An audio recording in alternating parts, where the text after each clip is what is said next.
Hello, my name is Brandon, but my name is not significant in this moment. The name you should remember is Maritza Correia McClendon. She was born in Puerto Rico. At the age of 9, she moved to Tampa Bay, Florida with her parents. She is formally an Olympic swimmer for the U.S. team and a competitive swimmer in general. She started swimming to treat scoliosis in her back, and that led to her competing for Tampa Bay High School. Now, I don't have a picture, but she is both African American and Latino. Nice photo. Little picture. And so for this presentation, I'm going to be focusing more on the fact that she was the first African American swimmer on the U.S. Olympic team, and American swim record setter and world record setter from America. But she was also the first Puerto Rican woman to be on the U.S.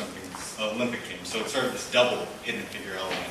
And just curious, show of hands, how many of you have heard of Maritza Correia McClendon? Okay, hidden figure views. Relative to some of the other figures discussed, she was born in 1981. She won her Olympic medal, silver, in 2004. She is really recent and relevant, and you haven't heard of her at all. So, continuing with a little bit of biographical information, she went to University of Georgia. She won 6 individual titles and was an 11-time NCAA champion.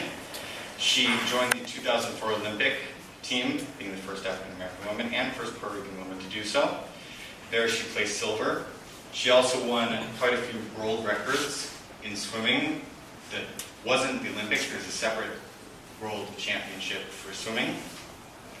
She retired in 2010 due to arthritis and other medical issues, and now she works as a executive brand manager for Carter, where she splits time. She's also a mother, so she splits time with her husband, staying home with kids and working the job.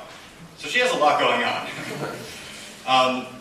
Now I have a list composed by my wonderful presentation partner with just countless achievements. But I'm not going to, there are too many. We would be here for the rest of the day reading her accomplishments in swimming. So I'm going to summarize the most important achievements she had. She was the first African American woman to break an American record in swimming. She was the first African American woman to break a world record representing the U.S., and she was the first African American woman to represent on the U.S. Olympic swim team. That's a lot. And she was very consistent in that she just repeatedly was an outstanding swimmer. Now, there are some interesting components to why she was excluded from history. There is a common stereotype that African American people can't swim. And in looking at the historical roots of this, we went back to the colonization of Africa and subsequent segregation of the United States. So there was an article in the journal in the 1600s written by some random French academia person, who basically stated that indigenous people are the best swimmers. That's a pretty big difference than the perception we have in the United States. So, looking more into it, what essentially happened is that before the Civil War, African American people were typically considered better swimmers than European Americans, because there was some cultural reason that I think it was related to religion, that European Americans actually stayed away from the water, or from swimming for recreation. Post-World War II, when Jim Crow laws were implemented, basically Caucasian populations started to spend more time swimming as recreation in the beaches and such. And so safe swimming areas were segregated in a way that the safe areas to swim were for whites, the not so safe areas, the dangerous areas, were for African American people. And so if you are a parent, are you going to let your child swim in this dangerous water? Because what will ultimately end up happening is that children and people were dying because of this dangerous, they were only being allowed to swim in dangerous areas. So what eventually happened is that Parents just did the rational thing, don't let your kids swim in dangerous water. This led to African American people not swimming as much. It wasn't part of their culture, it wasn't something that was done, or there were no swim lessons. And this led to sort of reinforcing the stereotype that black people can't swim when in fact there's no rational basis for it. So, there was a little comic I want to discuss about sort of aspect of whitewashing of history we haven't discussed yet. We've discussed how figures are left out, their accomplishments are left out, but we haven't discussed how white history has been changed to hide the harm they've done. So there were little lithographs, they're like little pictures that were drawn by this company called Currier and Ives. And they, going back and looking at them, they were part of a significant element to reinforce that black people could not swim and various other stereotypes. If you look at their little pictures, and when you look online, this is all you'll see. You see a bunch of white couples riding in chariots and horse-drawn carriages in winter wonderlands. And then if you go look deeper and try and find their depictions of African American people, it's horrific. It perpetuates every single possible stereotype. And it was also their best-selling comics. Little pictures, those ones perpetuating such stereotypes. And so I want to bring this up because Maritza has been left out of history. She's not discussed. None of you have heard of her despite her relevancy in society. But there's also the element that these stereotypes were created. They didn't just naturally happen. And so this is an example of white people imposing their culture, beliefs, and segregation in a way that led to this common stereotype. Now, how many of you have heard of Simone Manuel, 2016 Olympics? Okay, we have hands. She won gold, and she's better well known, but she cited McClendon as a significant source. In 2014, Manuel, also an African American swimmer, I should add, just so that we have sort of context, contacted McClendon to just ask, how do I do this? How do I go to be on the Olympic team? And we are basically already seeing the impact of McClendon's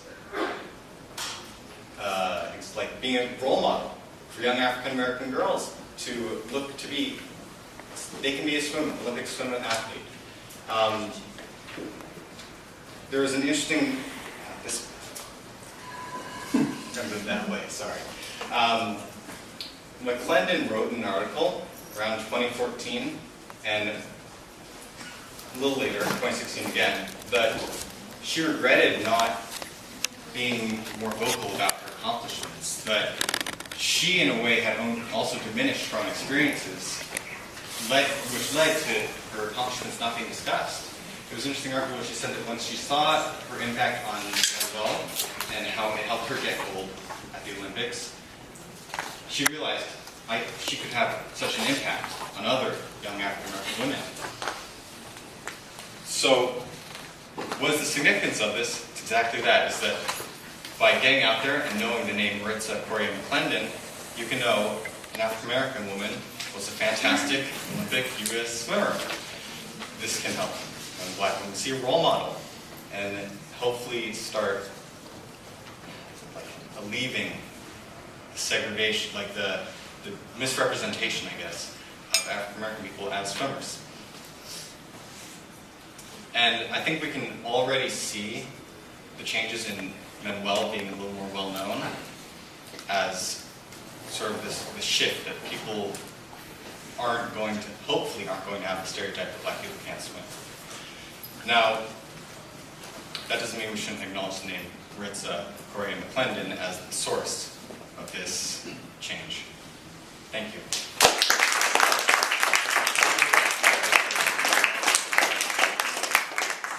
Just checking, everybody went, right? Everybody, okay. So, first of all, I want to thank you guys for coming and being part of our audience. That was super cool. And I know that you guys are writing a reflection. So I'm going to give Yosifah one of the posters each so you have everybody's name and everything on it so that you know, have those.